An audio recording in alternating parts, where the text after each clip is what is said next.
喺今日5月10日嘅賽事，有幾匹馬特別值得你留意。第一匹係第8場3班田草1400米嘅2號馬光年魅力。點解呢匹馬值得你留意？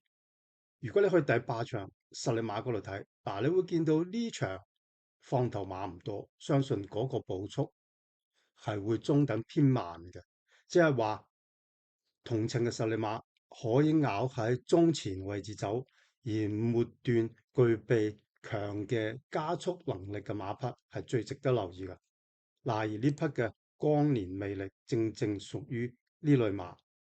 呢匹馬睇佢大前仗排外檔，可以咬住中間嘅位置走，而末段具備強勁嘅加速能力而贏馬嘅。跟住前仗跑1600，係咪跑第3？跟住上仗再跑翻同程。呢場佢排外檔11檔，喺一場快步速嘅入邊，快步速嘅賽事入邊，排外檔其實不利啊，佢都可以咬住個中間位置，而末段仍然具備非常強勁嘅末段加速能力，即係1.02而入 Q 嘅。而且呢一仗唔好唔記得，仲係好地，佢唔係好快地添。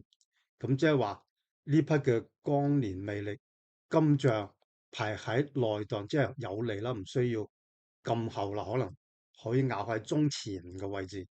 而呢匹馬末段又具備強勁嘅加速能力，因此喺呢場步速相信多數唔會太快嘅賽事中，呢匹嘅光年魅力就最值得你留意啦。咁當然第8場2號呢匹嘅光年魅力係值得你考慮做馬膽嘅。OK，第2匹值得你留意嘅馬就第9場3班田草1200米嘅9號馬魅影歌飛啦。如果你去第9場實力馬嗰度睇，呢場亦都唔係太多嘅放頭馬，係咪？相信多數係龍之輝放頭嘅。咁即係話喺呢場嘅短途賽，咬住前面走，排喺中內檔，末段識得加速嘅同程實力馬，當然係最值得你留意啦。咁呢匹嘅魅影歌飛正正屬於呢類馬。佢上仗喺4班排喺外檔，喺一場快步速嘅賽事入邊，咬住佢前面走，末段係識得加速做正指數而贏馬嘅。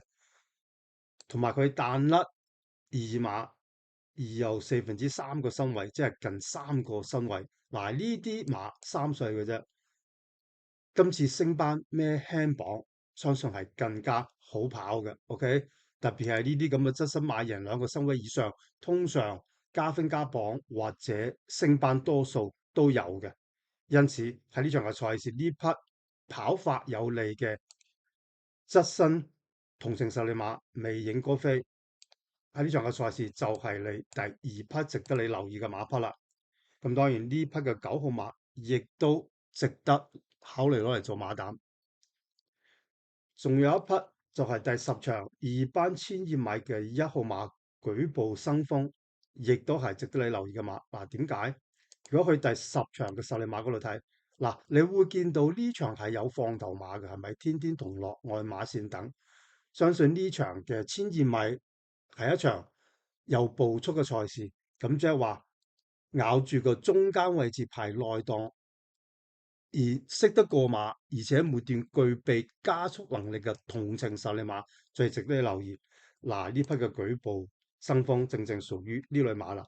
上仗喺2班同程排5檔，咬住個中前嘅位置，末段識得過馬，係咪？喺一場快步速嘅入邊，具備末段嘅加速能力。同埋正嘅時間指數，再加上呢匹馬今次排有利嘅1檔，係一場如果係步速快嘅短途賽、轉彎嘅短途賽，排內檔係非常之重要嘅。呢匹馬今次排1檔係會非常之有利嘅。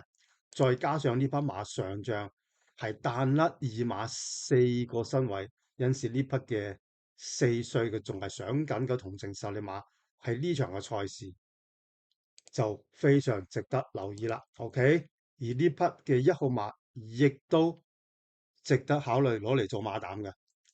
因此今日如果你中意呢三匹馬嘅話，你係可以利用呢三匹馬做馬膽去拖配腳，然後去買過關。如果你係職業排位計算表贏錢版嘅用者，你係可以參考我哋入邊嘅配腳嘅。